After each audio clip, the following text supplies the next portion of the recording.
আপনারা দেখতে পাচ্ছেন এই মুহূর্তে আমরা ঢাকা সদরঘাটে অবস্থান করছি। পদ্ধতিতে হ্যাঁ সুস্থ হবে তো মনে হয়। মুহূর্তে আমরা ঢাকা সদরঘাটে আসন্ন জাতীয় সংসদ নির্বাচন উপলক্ষে উৎসব মুখর পরিবেশে ঢাকা ছাড়ছে সবাই গ্রামের উদ্দেশ্যে তার নিজ নিজ জেলাতে ভোট দেওয়ার জন্য। এই মুহূর্তে আমরা একজনের সাক্ষাৎকার নেব, তার সাথে কথা বলবো।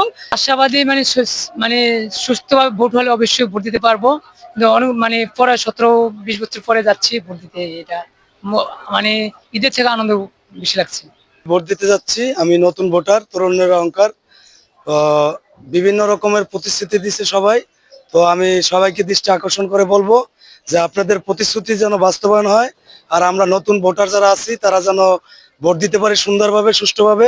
এই জন্য আপনাদের প্রতি আমাদের আহ্বান রইল। আর আজকে যে আমি যাচ্ছি বাড়ি, আমি খুব হ্যাপি, খুব ভালো লাগতেছে। কারণ এই যে একটা এবারের নির্বাচনে যে লঞ্চ ফ্রি দিছে বা বিভিন্ন প্রকল্প বাস্তবায়ন তারা অলরেডি করছে নির্বাচনের আগেই, জয় হওয়ার আগেই, তো এই জন্য আমি সবাইকে ধন্যবাদ জানাতে চাই।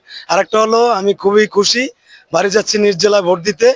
তো সবাইকে বলবো ইনশাল্লাহ যার যার ভোট নিজ গ্রামে যাইয়া সুন্দরভাবে দেব। আপনি কি বলে মনে করেন যে এই নির্বাচনটা কি সুষ্ঠু হবে? হ্যাঁ, আমি নির্বাচন সুষ্ঠু হবে কিনা জানি না, তবে আমার বয়স 30 বছর, এর মধ্যে আমি দেখছি বিগত নির্বাচন একটাও সুষ্ঠু হয় নাই।